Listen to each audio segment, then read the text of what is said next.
मालदीव में टूरिज्म को बढ़ावा देने का ये नया अभियान क्या भारत में हो पाएगा सफल, जानिए इस खास रिपोर्ट में। दोस्तों, जैसा कि आप जानते हैं कि देश के प्रधानमंत्री के लक्षद्वीप दौरे के बाद से ही मालदीव ने भारत के साथ संबंधों को खुद ही बिगाड़ लिया था। लेकिन अब अपने निर्णयों पर पछता रहा मालदीव वापस भारत के पर्यटकों को अपनी ओर आकर्षित करने के लिए भारत के सभी शहरों में रोड शो करने का मन बना लिया है। Maldives association of travel agent and tour operators, जो कि मालदीव के टूरिज्म को बढ़ावा देने के लिए भारत के कई शहरों में अलग अलग प्रकार के आयोजन करने जा रहे हैं। बॉयकॉट मालदीव ट्रेंड होने के बाद भारत के टूरिस्ट ने मालदीव में जाना कम कर दिया, जिससे मालदीव को खासा नुकसान उठाना पड़ा, क्योंकि भारत के टूरिस्ट मालदीव की अर्थव्यवस्था में महत्वपूर्ण योगदान देते हैं। मैटेटो यानी कि Maldives association of travel agent and tour operators ने भारत के उच्चायुक्त मुनि महावार के साथ दोनों देशों के बीच ट्रैवल को बढ़ावा देने के मकसद से बैठक हुई। ये बैठक माले में हुई। इस बैठक में मैटेटो ने भारत के उच्चायुक्त से काम करने पर बात भी हुई। मैटेटो का कहना है कि इस दिशा में वे प्रमुख भारतीय शहरों में बड़े रोड शो करने और इन्फ्लुएंसर्स और सोशल मीडिया के लोगों को मालदीव की यात्रा करने की दिशा में काम कर रहे हैं।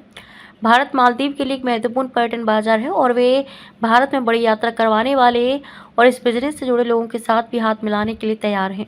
भारत के साथ मालदीव पहले ही अपने संबंध खराब कर चुका है, लेकिन इन सभी मनमुटावों के बाद भी भारत के प्रधानमंत्री नरेंद्र मोदी ने मालदीव के राष्ट्रपति को ईद उल फितर की बधाई भी भेजी। उन्होंने अपने संदेश में लिखा कि हम पारंपरिक उत्साह के साथ ईद उल फितर मना रहे हैं। ऐसे में दुनिया भर के लोग करुणा, भाईचारे और एकजुटता के मूल्यों को याद कर रहे हैं, जो एक शांतिपूर्ण और समावेशी दुनिया के निर्माण के लिए जरूरी है, और हम इसकी इच्छा रखते हैं। आपको जानकारी के लिए बता दें कि मालदीव के राष्ट्रपति ने कहा था कि यदि वे राष्ट्रपति बनते हैं तो जल्द ही भारतीय सेना को वापस भारत भेज देंगे। चीन के समर्थन के आधार पर मालदीव जैसे छोटी अर्थव्यवस्था ने भारत से मुकाबला करने का प्रयास किया, लेकिन समय बदलते देर नहीं लगती। दोस्तों, भारत के साथ पिछले दिनों क्रूर बर्ताव करने वाला मालदीव अब एक बार फिर भारत की ओर आस की नज़र से देख रहा है। ये पूरा मामला तब बढ़ गया जब नरेंद्र मोदी लक्षद्वीप के दौरे पर गए। जब उन्होंने अपने इस दौरे की फोटो और वीडियो अपने सोशल मीडिया पर डाली, तब मालदीव के 3 प्रमुखों ने भारत और मोदी के खिलाफ असहनीय बातें कह डाली। इसके बाद पूरे भारत में बायकॉट मालदीव ट्रेंड हो गया और सबने मालदीव को छोड़ लक्षद्वीप और अंडमान निकोबार को प्रमोट करना शुरू कर दिया। ये सिलसिला रुका नहीं और आगे आते आते मालदीव ने चीन का समर्थन प्राप्त कर भारत को अंतर्राष्ट्रीय स्तर पर अपमानित करने का प्रयास किया। लेकिन जैसा कि भारत के पर्यटकों के द्वारा ही मालदीव की अर्थव्यवस्था मजबूत बनी रहती है, मालदीव को भारत के साथ दुश्मनी भारी पड़ी, जिसके बाद अब मालदीव वापस अपने संबंधों को सुधारने के प्रयास करने में लगा है।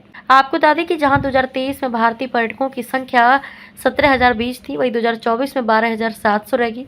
भारत हमेशा ही मालदीव की मुश्किल समय में मदद करता आया है। भारत ने अंतर्राष्ट्रीय निर्यात पर भी कई चीजों में एक सीमा तक छूट दे दी है। करीब 10 लाख टन पत्थर और रेत का निर्यात भारत ने मालदीव को किया है। इन सभी बातों के बाद भी मालदीव भारत के साथ शांतिपूर्ण संबंध बनाने पर सहमत नहीं होता है।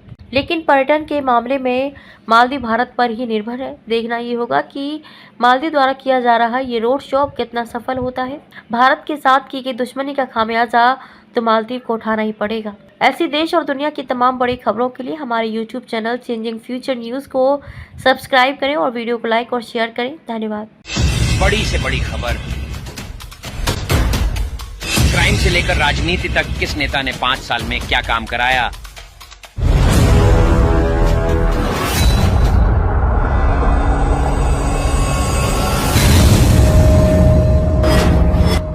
मिलेगी सबसे पहले हर खबर चेंजिंग फ्यूचर न्यूज पर, जो बदलेगा आपका